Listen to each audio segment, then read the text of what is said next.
Olá, estamos ao vivo para mais uma entrevista e a nossa convidada de hoje é uma figura muito, mas muito, muito especial. Uma mulher incrível, uma mulher vencedora em todos os sentidos, pessoalmente, profissionalmente, e uma pessoa que eu admiro muito e que eu acredito que todos os brasileiros e o mundo admira. Terezinha Guilhermina, conhecida internacionalmente, uma super atleta paralímpica, recordista, e ela vai contar essa história toda para a gente hoje. Terezinha, super obrigado por estar aqui com a gente. Eu realmente sou muito seu fã, né? E eu tive a honra de te conhecer e a gente trabalhar junto. Foi para alguns lugares do Brasil, a gente vai contar para a galera aqui. Você encantando plateia. E que saudade de você. Tudo bem, Terezinha? Boa noite. Boa noite, é um prazer estar aqui.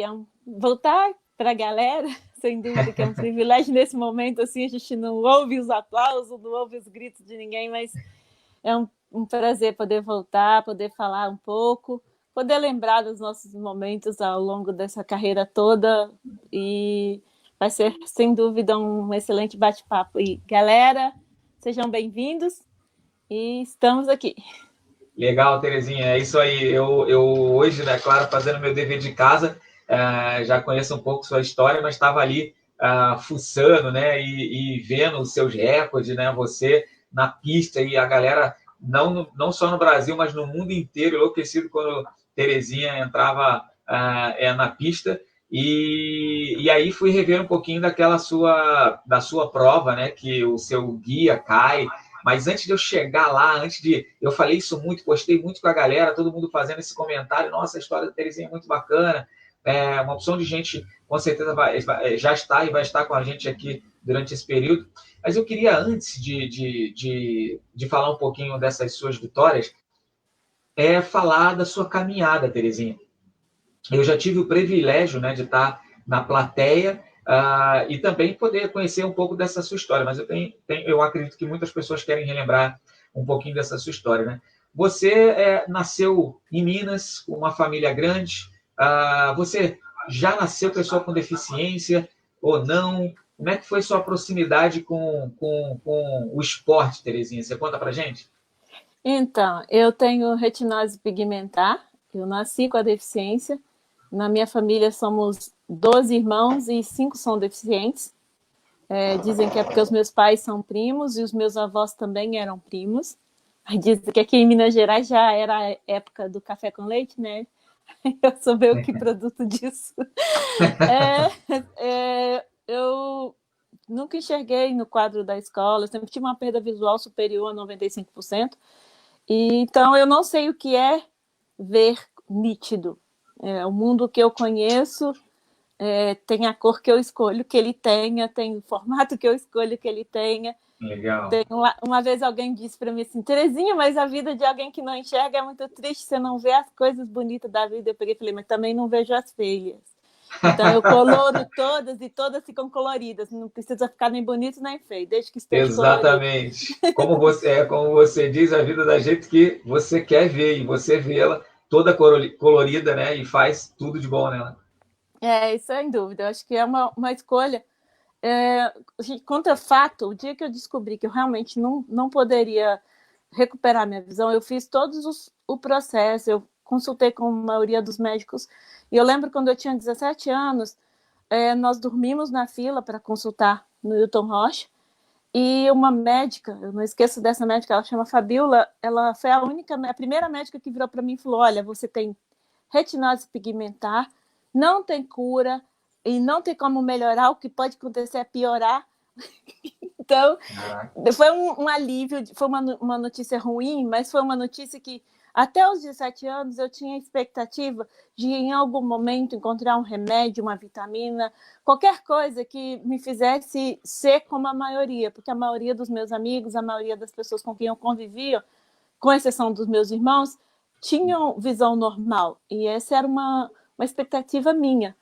E aí, quando eu tive essa notícia, foi de uma maneira bem clara, a médica não deixou dúvida que não tinha conserto. Eu falei, a partir de agora eu tenho um fato na minha vida, eu não enxergo, e isso não pode me impedir de ser feliz. E aí eu passei a procurar fazer tudo o que eu conseguia da melhor maneira e fazer o que eu gostava. Foi por aí, passou um tempo, eu descobri o atletismo, que eu me encontrei no esporte, eu me encontrei na corrida.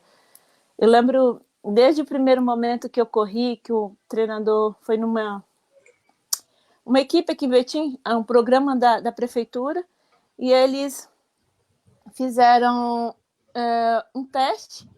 E eu lembro que no primeiro momento eu tinha me inscrito para natação, mas a minha vontade era correr, porque eu falava que correr eu poderia correr em qualquer lugar. E eu falava que natação era mais para gente que tinha piscina, no mínimo, né? Não dava para nadar no rio.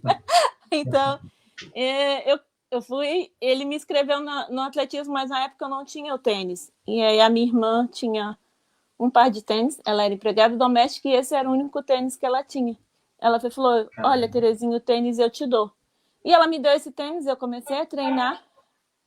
E aí foi... Eu lembro que o treinador me levou numa distância de 5 quilômetros de carro. É o Pedro, Pedro Carneiro. E ele me levou e falou: olha, a partir do dia que você chegar até aqui correndo, é porque você está bem. Só que como uma velocista de sonho, eu já ficava correndo uma distância curta e muito rápido, cansava, xingava, sentava e voltava a correr, até que eu consegui. E eu entrei no atletismo assim, e eu falava para todo mundo: eu vou ser a melhor do mundo, eu vou ser a melhor do mundo. E aí as pessoas olhavam para mim e falavam: você é louca, você mora num bairro de periferia, come farinha com açúcar no final do treino, compete com um monte de atleta que tem muito mais recursos que você, onde você vai chegar? E aí eu lembro que uma piada foi alguém que me disse: olha, Terezinha, você sonha tão alto que eu vou te bater real para você. A diferença entre você e as suas adversárias é a mesma que existe entre um avião e um fusquinha. Quem que você acha que vai ganhar? Aí eu falei: claro que sou eu, no caso o avião. Era assim que você já se considerava e considera desde sempre, né, Terezinha? Eu acredito assim que quem está de fora não tem o direito, não consegue, por mais que as pessoas se esforcem, você não consegue fazer o outro vencedor e nem feliz. Então você não pode dar direito para o outro de te fazer derrotado. Perfeito. A escolha de vencer é sua. Eu sei o que eu faço, eu sei que tem... Eu sempre tive muitas atletas que treinavam muito, mas eu não vi elas treinando. E se alguém me contasse, eu podia desconfiar, né? Então, eu preferia acreditar naquilo que eu estava fazendo para poder ter o resultado que eu conquistei por muitas e muitas vezes em vários lugares do mundo. E isso me fez respeitar ainda mais as minhas adversárias, mas eu nunca duvidei que a minha principal adversária era eu mesma. Exatamente. Por isso que eu acho que eu cheguei onde eu cheguei. Porque senão... É verdade. Uma jovem muito humilde, uma família grande, né, que deve ter passado por grandes dificuldades, entra no esporte com tudo para dar errado, porque até começar sem um tênis você começou, você teve que pedir a sua irmã para isso. E com certeza um tênis na mão de um atleta de alta performance dura quanto tempo, Terezinha? Eu acredito que uns 3, 4 meses no máximo. Mas, no meu caso, esse tênis durou quase 2 anos. Eu corria no asfalto, então eu pisava torto. E, era bem complicado isso. Meu tênis virou parecendo um tamanco. A lateral dele ficou totalmente gasta. E eu tinha muitas dores na canela. Eu lembro que na canela é na tíbia. Tem que falar bonitinho. Aí o fisioterapeuta falou: Terezinha, se você não trocar o tênis, não parar de correr, a gente vai ter que amputar sua perna desse jeito que você vive aqui. Eu sempre ia pelo SUS e eu marcava desistência e fazia sempre fisioterapia. Ainda bem que tinha pessoas como o Rony, que foi um fisioterapeuta que me atendeu, e para poder dizer isso para mim. Aí ele me disse, eu peguei e falei: olha, primeiro vocês amputam, porque eu não vou parar de correr. E aí, para enganar o treinador, eu lembro que eu tinha um treinador que chamava Roberto Massi nessa época, e ele falava que a gente não podia treinar machucado. Então eu chegava muito antes na pista, eu aquecia, porque eu estava mancando. Se ele percebesse, ele não me dava treino, e eu esperava todo mundo ir embora para ninguém perceber que eu estava sentindo dor. Sim. E se a dor não me parou, eu acho que nem nada... o sucesso tinha que ser muito maior, né? A alegria tinha que ser muito maior do que essa dor. Eu tinha muitas dificuldades nesse sentido de lidar com a dor, ao mesmo tempo me tornou mais forte diante da situação. E eu queria muito comemorar as minhas conquistas. Então, acho que é isso. E vamos lá, né? É isso aí. Eu consegui. A dor faz parte da vida do atleta, né, Terezinha? E nessa condição que você tinha, difícil, né, no início da sua carreira, com tênis só, você sentindo dores, tendo que parar no médico, e aí você vai evoluindo. Como é que é essa trajetória? Ou seja, você vai passando por cima disso tudo e vai se profissionalizando. Como é que começou? Como é que chegou às suas... Ou antes de chegar na sua história, né? Conta um pouco daquilo que você passava no dia a dia. Ou seja, você tinha um problema de pisar torto. Era um problema mesmo que você teve que resolver ou foi por causa do tênis que já não aguentava mais? O tênis não aguentava mais. Atleta de alta performance, para o tipo de treino que eu fazia, precisaria de pelo menos uns 2, 3 pares de tênis para alternar. E eu só tinha um. E aí teve momentos que eu usei esse tênis no pé esquerdo, o pé esquerdo no pé direito. Aí as pessoas olhavam e falavam, além de cega, é doida, porque não sabe calçar o sapato. Eu peguei o tênis do meu irmão, que era 44, eu calço 37, coloquei um monte de papel, saí treinando. Eu treinei descalço. Eu lembro que uma vez o meu pai me deu R$10 para comprar um tênis, e era aquele que tinha sola de isopor. Sim. E aí eu terminei com uma corrida de rua com pé sim, um pé não. E assim, eu fazia...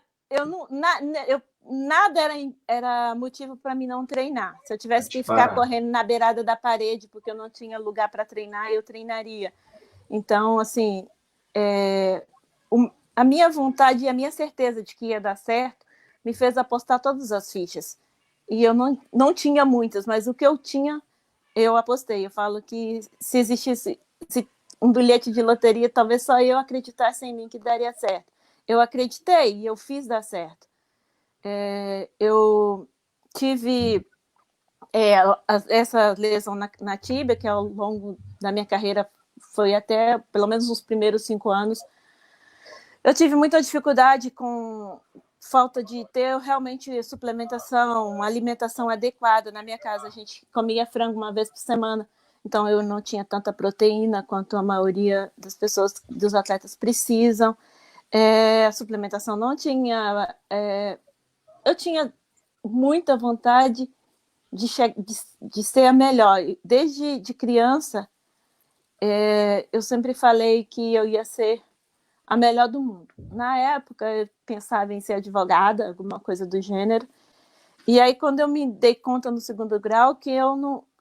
tinha muito preconceito quando eu concluí. Então, quando eu vi no esporte, que foi uma das únicas portas que o preconceito realmente não fechou, eu mergulhei de cabeça. Eu falei, podem dizer que eu não enxergo, podem dizer que eu sou pobre, mas não podem me impedir de treinar. Então, eu treinava na rua, treinava na praça, treinava no morro. Eu sempre gostei de treinar em morro, que é geralmente o lugar onde não tem muita gente parada.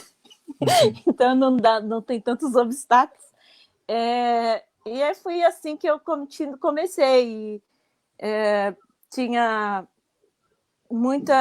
Eu via muitas coisas difíceis. E aí eu lembro que teve uma corrida de rua, foi a minha primeira corrida de rua que eu ganhei alguma coisa. Foi de 5 quilômetros. É um circuito que tem aqui em Belo Horizonte que chama Geraldo Profeta da Luz, e nesse 5 quilômetros eu ganhei R$80. Era 100 para o primeiro, 80 para o segundo e 60 para o terceiro. E aí, quando eu peguei o dinheiro, eu falei, eu consegui, agora eu estou milionária. Ninguém me consegue. Agora eu sou uma atleta remunerada. Né? Eu passei no mercado, eu tinha sonho de comer um determinado iogurte. E aí eu comprei esse iogurte, tomei e falei, agora eu vou realizar todos os meus sonhos. Eu realizei o sonho meu de criança. E aí foi só realizando os sonhos. Eu tive oportunidade de me vestir de debutante com 30 e poucos anos. E outras coisas, me diverti bastante. Eu penso que estar na pista é como se eu subisse num palco. É onde eu posso mostrar para o mundo o que eu sei fazer de melhor. Não faço tão bem, que eu acho que ainda tem muita coisa para melhorar, mas eu me divirto correndo, eu me divirto treinando, e eu acho que esse é o diferencial. A gente se... é meio triste, né? Mas parece que a gente sofre muito no treino, mas vomita, sente dor. Acontece umas coisas meio loucas, assim, tipo, teve uma vez que eu estava passando muito mal, fiz muito vômito no treino e chegou uma turma que queria tirar foto comigo, e eu falei, não, deixa eu faço isso no final de semana na competição. Aí a técnica disse, não, os meus alunos têm deficiência intelectual, e aí eles precisam fazer foto com você hoje. Aí eu levantava, sorria, baixava, vomitava. E os meninos que tinham terem deficiência intelectual, eles riam de mim, achavam que eu estava brincando. Mas, assim, essas coisas acontecem. Assim, a admiração, o respeito que eu tenho por parte da maioria dos atletas, não só do Brasil, mas do mundo inteiro. Eu já ganhei presentes de adversárias minhas de vários lugares do mundo. Eu acho que isso é impagável. E eu conquistei tudo isso. Hoje eu olho para trás e eu vejo que eu conquistei tudo isso respeitando. Eu respeitei a minha condição, mas eu sempre respeitei as minhas adversárias. E a diferença é essa. Eu acho que poder hoje contar a minha história de cabeça erguida é maravilhoso. Eu imagino, realmente a sua história é incrível, realmente, né? E é isso, e é muito bacana você não só tem múltiplos resultados, como consegue passar isso tudo, né, para as pessoas no Brasil e no mundo, através das palestras, das suas histórias, que a gente vai contar um pouquinho. Mas curioso eu sou, quero saber um pouquinho mais sobre Terezinha nos seus resultados, né? Então, você contou um pouquinho de como começou, passando por cima de todas as dores, de todas as dificuldades, te compararam a um fusquinho, a um avião, é óbvio, não conheciam ainda o avião Terezinha Guilhermina, né? Só depois que já começaram todos os títulos, entendeu que Terezinha nem um avião, na verdade, é um foguete. A comparação foi feita até errada. Na época se pensava-se num avião, né, Terezinha? Mas não, Terezinha de verdade era um foguete. Terezinha, como é que... E aí você entra no mundo paralímpico, né? Ou como você entra no paralímpico? Começa os títulos e as vitórias, Terezinha? Como é que você entende que aquilo dali era a sua vida, que você poderia gerar muitos resultados para você e para o Brasil? Então, eu sempre digo que quando você não tem nada nas mãos, não é motivo para reclamar, mas motivo para agradecer, porque certamente você vai conseguir alcançar e pegar muito mais coisas preciosas, né? Eu lembro que essa questão de ser melhor do mundo já era, né, latente. Então eu sempre dizia, podia ir competir na esquina, que eu falava que eu seria a melhor do mundo. E eu lembro que o primeiro recorde mundial que eu bati foi em Christchurch,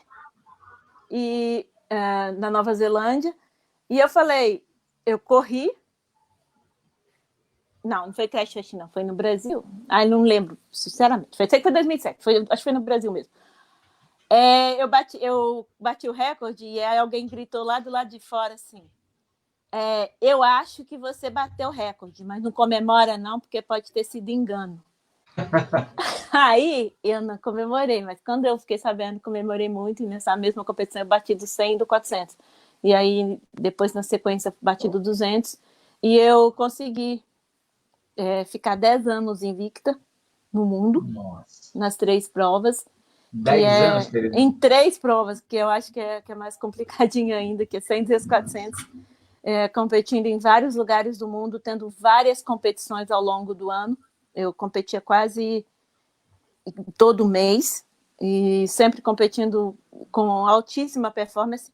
Eu não tinha férias, não tinha... eu sempre me colocava como padrão. Eu era atleta a ser batida por mim. Então, eu sempre... Sim. Essa necessidade de me superar era muito grande.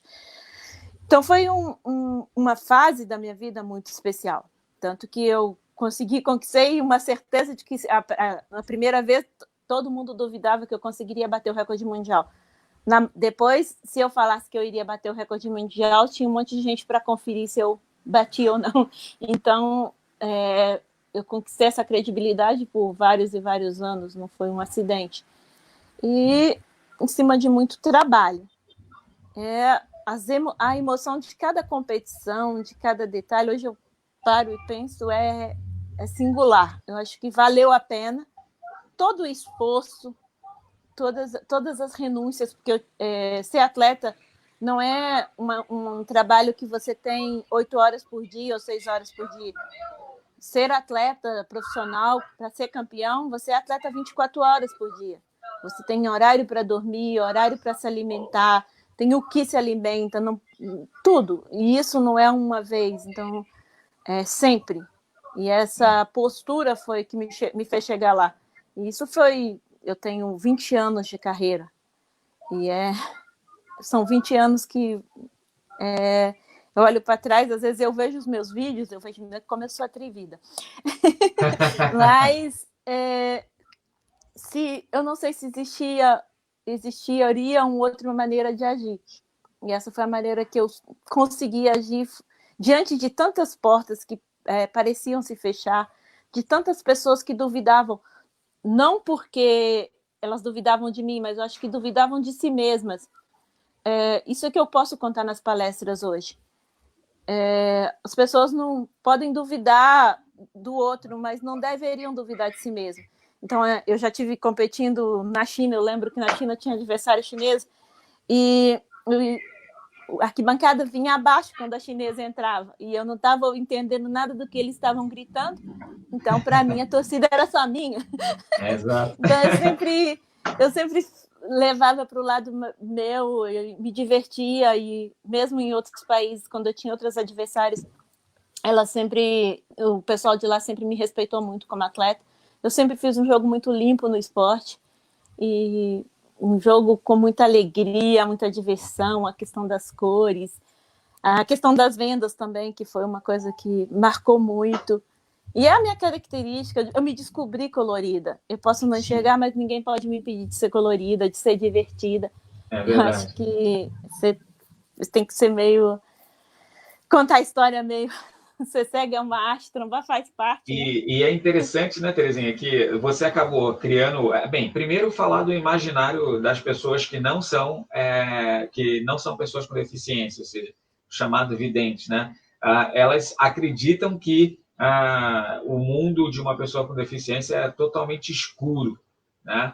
E quem não conhece a Terezinha, cara, dá um Google aí, e aí você vai falar assim, que isso? Essa é Terezinha Guilhermina, além das histórias que você tá conhecendo agora, se você quiser saber um pouquinho da vida regressa de Terezinha, quando você clicar lá no Google, você vai ver o que essa mulher está falando, que é uma das maiores atletas do mundo, uma mulher que conseguiu manter um recorde durante 10 anos. Você não tem ideia do que é manter um recorde, né, Terezinha, durante 10 anos num segmento de alta performance, aonde o recorde é batido às vezes em milésimo de segundo, várias vezes durante um período. Então, você manter num segmento dessa, de velocista, assim, de velocistas, é uma situação louca, assim, é impensável, surreal.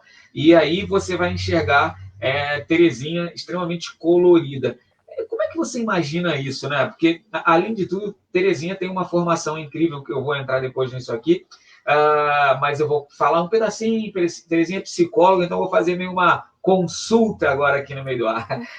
Como é que é esse inconsciente humano, né, Terezinha? Achar que uma pessoa com deficiência visual tem um mundo completamente escuro. Eu falo em todos os sentidos. Como é que funciona isso para você? Olha, eu até compreendo que as pessoas tenham uma visão assim da pessoa com deficiência visual, porque tudo muito visual.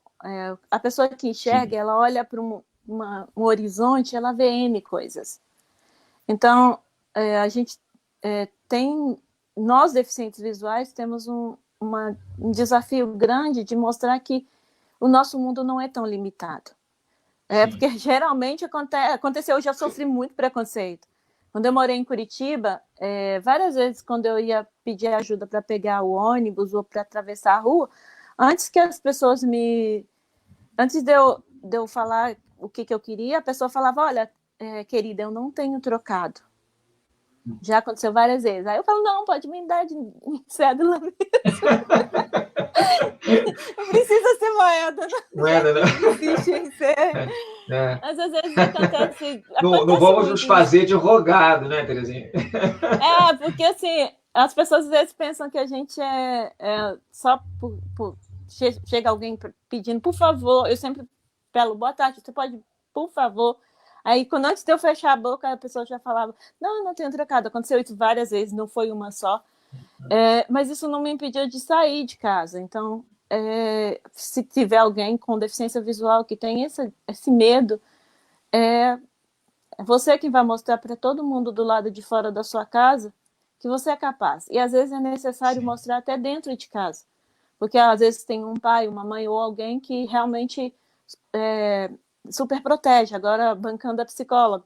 Essa super proteção é compreensível, porque eu acho que você vê a pessoa indo bater e você quer impedir. A pessoa pede quer comer alguma coisa, você, ao invés de deixar ela fazer, porque ela vai demorar ou vai derramar, é mais fácil ir lá e fazer por ela. Mas a galera que enxerga, entende de uma vez por todas uma coisa. Nós que não enxergamos, nós somos capazes de fazer absolutamente tudo. Até pilotar um carro, mesmo que seja um bate-bate no parque de diversões, mas a gente consegue. Então, assim, pode ser que não saia tão bonitinho, não saia tão retinho, tão perfeito, mas a gente consegue. E deixa pelo menos as pessoas que, se é o caso do filho, essa pessoa tentar. E se ela não conseguir, ajuda, mas não impeça ela de fazer. Não impeça de tentar, né, Terezinha? Que é de o fazer essencial. também. Exato. Né? De tentar, e assim, impeça ela de tentar, mas se ela vai fazer, deixa ela até o fim. Se o bolo vai sair queimado, se o sal vai cair tudo em cima do fogão na hora que for cozinhar. Não importa. Se vira, a gente queima a mão, corta o dedo, isso acontece com todo mundo, não aconteceu com você? Detalhe que com a gente nem vai ver o sangue escorrer, mas talvez doa menos. Pensa por esse lado. Isso acontece comigo toda vez. Na cozinha, então, Jesus, eu sou muito ruim, Terezinha. Eu não gosto de cozinhar, então eu cozinho meio... Obrigada, não, eu cozinho, mas não é o meu hobby favorito. O teu hobby favorito, né? Legal. Saltar de bungee jump, meu hobby favorito. Eu vou de paraquedas. Coisa desse jeito, andar de jet ski. De moto, eu gosto de aventura, eu gosto de adrenalina. E cozinha muito parado para mim. Exatamente, muito parado, né? Apesar de ter chamas, né? Não é tão veloz assim, né? Eu já viu, galera, que você percebe que Terezinha é radical, realmente, né? Eu poderia botar esse sobrenome dela, né? Bem, comparada a um avião, mas na verdade era um foguete e uma mulher que aventura para ela é o sobrenome. Sem dúvida. Eu amo parque de diversões. Assim, tem várias imagens minhas em alguns parques. Eu saltei de bungee jump em 2011. Foi um sonho, a adrenalina no alto. Eu lembro que as pessoas que estavam comigo falavam: você não tem medo da altura? Olha para baixo. Eu não estou vendo nada mesmo. Eu lá vou ficar com medo da altura. A vantagem de não enxergar é que a gente não vê o obstáculo, né? Exatamente, eu gosto muito quando você fala isso, porque tem todas as dificuldades continuam, ficam da mesma forma e do mesmo tamanho. Né? Bem, exatamente. A gente de repente enxerga e fala assim, cara, mas você não está vendo a dificuldade? Bem, nesse momento o melhor era não enxergar. Como você tem essa prerrogativa, vamos dizer assim, você vai ficar logo enxergando dificuldade, né, Terezinha? Eu não enxergo nada, o que eu vou ver vai ser a dificuldade, não dá. Então, mas aqui, quem tem visão normal também sempre tem opção. Acho que na maioria das vezes todo mundo tem a oportunidade de fechar os olhos. Então, se você precisar, se tiver difícil demais, feche os olhos e arrisque-se, dá certo. Exatamente. Legal, Terezinha. Bem, você então começa a bater recorde no mundo, né? Ou seja, como começou a despontar? Eu estava brincando do Google, brincando no sentido de tentar fazer a gente rir, mas é verdade, você vai ver, Terezinha, eu queria ouvir aquela sua história de como é que a máscara, né? O tapa-olho começou a surgir na tua vida e foi uma referência, você criou uma grande marca Terezinha Guilhermina, com cada uma venda incrível, né? Inclusive, depois eu vou contar o que a Terezinha apronta quando vai para as palestras com a venda, e que é para a galera que vai usar a venda um bang jump, cara, porque fala assim, caraca, agora vem a Terezinha, como é que eu falo que não, né? Terezinha Guilhermina, na nossa frente, fazendo uma ação com a venda. Cara, assim, você vê uma galera falando que vai, a outra tremendo, mas todo mundo vai. A gente vai conhecer isso. Mas, Terezinha, como é que surgiu esse negócio da venda na tua vida? Então, eu sempre usava óculos escuros, vendado, como todos os outros atletas. E teve uma competição que eu estava com um guia há 5 meses, estava com o Guilherme, a gente foi competir em Christchurch, e na hora de passar pela conferência, eles me deram uma venda, só que uma venda daquelas de avião de dormir. E aí eu olhei para a venda e falei, olha, eu não vou dormir, eu vou correr. Eu usei nessa competição a venda e o óculos por cima da venda para ser diferente, e vim para casa e falei, vou fazer minhas vendas exclusivas e ninguém nunca mais vai me dar venda de dormir, porque eu não estou dormindo, eu estou correndo, então, embora sonhando, mas correndo. Eu comecei a fazer coloridos, a minha irmã, ela sempre colocava lantejoula, strass, e eu comprava aquelas tecidos para fazer vendas com desenho de morango, de pimenta. A minha venda de protesto é a venda de pimenta. Todas as competições que eu corri com venda de pimenta foi protestando. Eu tenho de onça, eu tenho com certeza mais de 100 vendas, porque aí eu fiquei meio que fã daquilo ali, comecei a fazer, virou meu estilo mesmo. Toda vez que quando eu for para algum evento, alguma palestra, não só para as competições, mas eu passei a fazer vendas também para palestras, que é o que você vai contar agora, porque eu acho que eu não gosto que as pessoas me olhem com pena, pelo contrário, eu acho que eu prefiro que elas me achem meio engraçada, palhaça, assim, mas eu prefiro imaginar que as pessoas sorriem ao me ver do que elas têm vontade de chorar. Eu acho que por isso que as vendas vieram tão forte na minha vida. E hoje, com essa situação, a gente brinca com as máscaras também coloridas. Exatamente, né? Eu vou contar um pouquinho disso, no que que a Terezinha já aprontou quando vai viajar e fazer as suas palestras. É uma atividade bem legal que uma hora que tiver oportunidade, eu vou colocar alguns vídeos que a Terezinha fez essas atividades.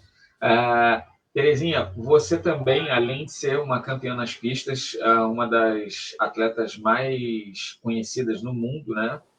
Uma das maiores campeãs paralímpicas do Brasil e do mundo.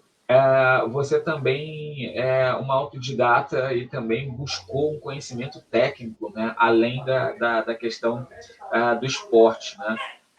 Você se formou em psicologia, fez outras formações. Como é que foi essa tua procura para esse conhecimento intelectual?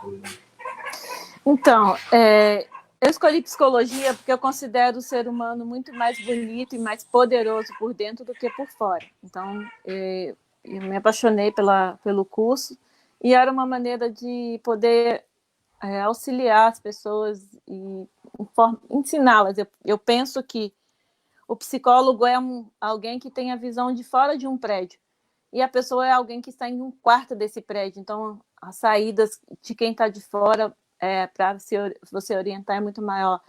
E eu tenho o privilégio de poder ter ajudado bastante gente com essa carreira. Eu fiz um outro curso, que é um curso de massoterapia, mas é uma coisa muito específica, chama Tedonomius, que é um curso que eu passei por ele, eu tinha muitos bloqueios musculares, e agora eu estou estudando para a gente conciliar um entendimento, e eu já estou pesquisando sobre isso, de conciliar os bloqueios musculares com alguns bloqueios psíquicos. E aí a gente trabalhar em conjunto. Eu amo ler, eu amo estudar. E tem algumas outras coisas que eu estou planejando. E agora estou de primeira mão, eu estou escrevendo meu livro. Então, eu vou contar a minha história do meu jeito. Tá ficando muito legal e tem muitas coisas novas, muitas coisas que eu acho que estou revivendo e estou aproveitando esse momento também para isso. Está sendo muito especial. Estou vivendo isso, estou me organizando para voltar. Para ter um canal no YouTube e algumas coisas para frente aí. Fechado. Que bacana. Eu acho que a experiência que você deve ter tido como atleta, né? Não só você é um atleta de alta performance, você é um atleta que lá no início a gente falou que passou por coisas na sua própria vida que boa parte ou poucas pessoas, né, conseguem passar. Você superou por isso tudo, dores e, enfim, a questão financeira, que também a gente sabe quanto é complexo e quanto gera dor nesse sentido, porque é uma falta muito grande de coisas básicas, né, como alimentação. Então, é uma coisa muito difícil. Aí você vira atleta, sofre com as dores, porque é uma companheira eterna, né, do atleta de alta performance, utiliza a massagem como uma prática para eliminar essas dores, né, também, isso funcionava. Vira psicóloga e entende a relação entre as duas partes, ou estuda a relação com as duas partes. Isso é incrível. E você deve ter passado, né? Eu contei essa história para a galera que está com a gente aí ouvir, porque essa ligação faz sentido quando você faz essa trajetória, né? A questão psíquica com a questão física. E você deve ter, no mundo inteiro, tido variações de oportunidades de ter recebido massagem de especialista do mundo inteiro, né, Terezinha? Sim, eu já fui atendida por diferentes fisioterapeutas, médicos, massoterapeutas, que sem dúvida me ensinaram muito. E é do mesmo jeito que, como atleta, eu tive muitas experiências psíquicas de extremo. Eu já cheguei a ter competições que eu não estava conversando com o meu guia, a gente entrou na prova e ganhou. Então, assim, já tive situações extremas de dar entrevista, você ter que ser flexível, sabendo que lá dentro você está extremamente exposta. Todos esses desafios que o esporte, a minha carreira, a minha vida realmente me proporcionou, me deu um mapa. Hoje eu conheço alguns caminhos que nem todos os seres humanos teriam conhecidos por ter vivenciado tantos momentos tão peculiares, né? Acho que você está no topo e, ao mesmo tempo, já aconteceu, eu sempre fui muito sensível com as meninas em especial, com quem eu convivia na pista e fora, né, na equipe como um todo. Eu lembro que teve uma vez que eu estava indo para uma final e uma menina que tem deficiência em PC, e ela pediu para eu prender o cabelo dela na hora que eu estava indo para a pista. Eu parei, prendi, e eu fiz isso com uma sensibilidade que algumas pessoas falavam que era só para aparecer, mas eu sabia que para aquela menina era importante eu parar. Então, eu sempre dei muito valor para o ser humano. Eu acho que por isso estudar para conseguir melhorar a vida de mais alguém, como fizeram comigo, só que foram vários seres humanos. Hoje eu junto todo esse conhecimento para tentar melhorar um pouco a vida dos outros. Sim. E isso me faz eu me sentir extremamente feliz, extremamente realizada como pessoa. Se eu tivesse que fazer tudo de novo, passar por cada dificuldade, por cada bloqueio, por cada dor, eu passaria. Chegaria aqui para contar a história de novo na frente de muita gente e ensinar que é possível. Porque foi possível, eu estou viva. E eu consegui. Viva e extremamente vitoriosa. Falando em vitória, falando em dor, falando em superação, eu queria que você falasse, né, quando você cita aí uma frase que você às vezes está no topo e de repente para uma atleta, e o ser humano às vezes a queda acontece.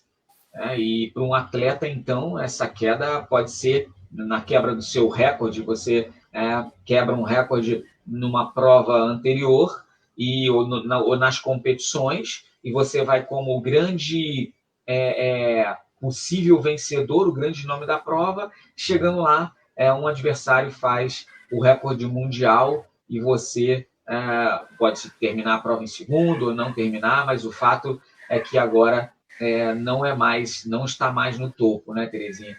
Conta como é que foi na Paralimpíada de Londres ter o seu guia no chão, né? E você perde aquela prova e 24 horas depois acontece o quê, Terezinha? Então, Londres foi realmente inesquecível. Eu corri 400 metros, o Guilherme se machucou, caiu, e aí eu me joguei, porque também não tinha muita opção, 80 mil pessoas gritando. Sem enxergar um palmo diante do nariz, não tem muita opção de ir para frente, né? E no dia seguinte eu tinha a final do 100, e eu lembro que a gente foi jantar naquela noite com os russos, porque a gente não queria ninguém com pena da gente. E aí eu mais o Guilherme, a gente tinha uma cumplicidade muito grande. E aí eu lembro que eu, conversando com ele, eu optei por me vestir na prova do 100 com tudo que eu tinha, todas as minhas borboletas, as minhas flores. Eu usei 2 xuxinhas, meia tatuagem nos braços, nas pernas. Eu fui parecendo uma palhaça. Aí quando ele foi me buscar no quarto para a gente ir para a pista, ele falou, Terezinha, você vai correr desse jeito? Eu abaixei a cabeça com mais de 100 borboletas no cabelo e falei, você vai encarar tirar? Aí eu cantei o aquecimento inteiro, eu quis me proteger, consegui. E aí no final a gente conseguiu a medalha de ouro nos 100 metros, o recorde mundial, e eu fui para o Guinness Book como atleta cega mais rápida do mundo, no Guinness Book 2013 e 2014. Sem dúvida que valeu a pena tudo que eu aprendi até então, porque eu usei toda a força que eu tinha para conseguir chegar lá. Exato, Terezinha. Assim, na verdade, não foi só um recorde, não foi só uma vitória, né? Ou seja, você colocou em prática todo o aprendizado e todas as derrotas e as vitórias que você teve durante toda a tua vida, né? Naquele momento, né? E aquilo foi uma superação, imagino que incrível, algo marcante na sua vida, né, Terezinha? Sem dúvida que foi o tombo mais famoso que todas as minhas medalhas. Eu acho que virou notícia na Europa inteira.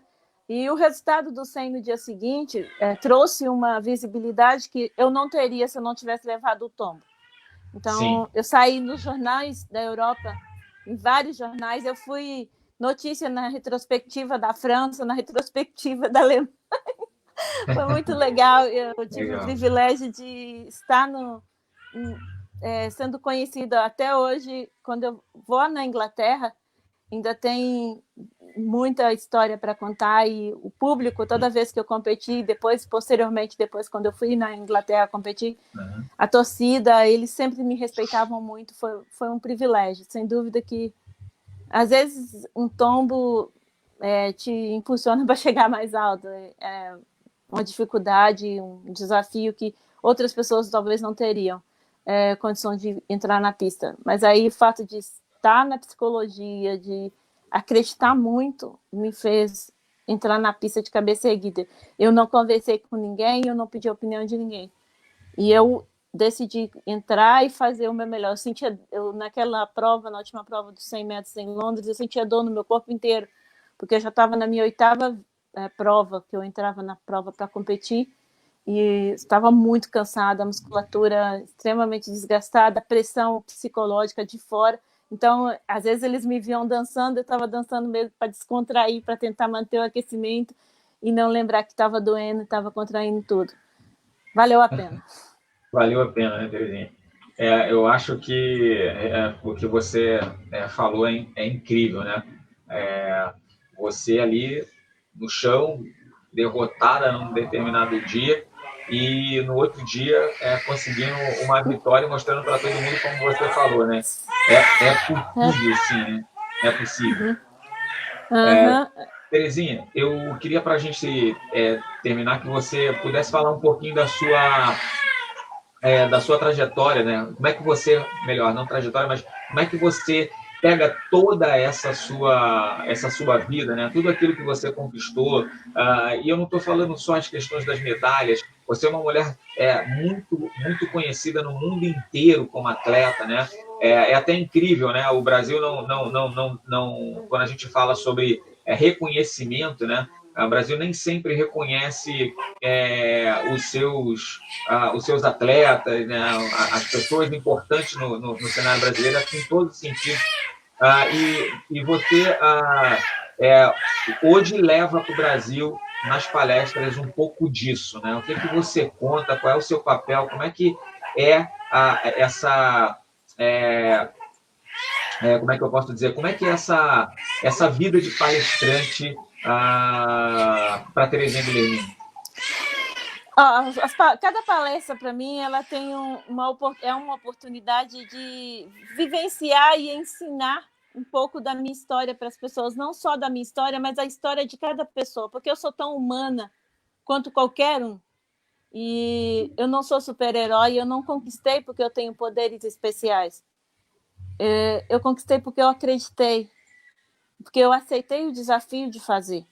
E nas palestras eu tenho o privilégio de poder dizer isso para cada uma das pessoas e mostrar que, independente da dificuldade que está por vir, independente da dificuldade do local onde a pessoa está, mudar, fazer diferente, ser melhor, ser a melhor versão de si mesmo, é uma oportunidade que Deus deu para todo mundo. E eu brinco que eu não quero, eu prefiro desejar tudo e conquistar metade do que desejar nada e conquistar tudo. Legal, Terezinha, show de bola. Eu acho que você, quem não teve ainda o prazer de te ver no palco, né? Ou teve o prazer de te ver nas corridas, precisa te conhecer no palco. É incrível a história da Terezinha, é incrível o que ela fala, as palavras dela, como ela emociona. Num dos eventos que nós tivemos em Santa Catarina, no Rio Grande do Sul, a fila de pessoas para falar com a Terezinha e abraçando a Terezinha, falando para ela, dizendo para a Terezinha obrigado por me impactar tanto e mudar a minha vida. Ou seja, a história de uma mulher tão incrível, que veio de uma família tão com tanta dificuldade, ser tão vencedora, tão reconhecida mundialmente. Sim, é um prazer, eu já estive em vários lugares do Brasil e com certeza não vai faltar oportunidade para quem não me viu em palestras me ver nos próximos meses, nos próximos anos, porque tem muita história para ser contada e vão poder ver também, ouvir essas histórias lendo no livro, participando comigo. Lembrando que você não precisa ser super-herói para ser feliz, mas precisa ser feliz para ser super-herói. Então, seja super-herói da sua vida, começando a ser feliz hoje. Independente da situação. É isso aí. Você tem toda a razão. Para que você seja um super-herói, você precisa ser feliz. Terezinha, eu queria te agradecer imensamente toda a tua atenção, sempre atenciosa, sempre carinhosa e com tantas palavras de positividade. Só quero te agradecer imensamente e desejar para você um excelente final de semana e um ano maravilhoso, mesmo que a gente tenha começado, né, esse ano com tanta dificuldade. Tenho certeza que a gente vai terminar ele com muitas vitórias. Com certeza. Sempre tem o amanhã, vale a pena esperar. É isso. Obrigado, Terezinha. Uma boa noite. Valeu. Tudo de boa bom. Noite. Obrigado. Boa noite. Tchau.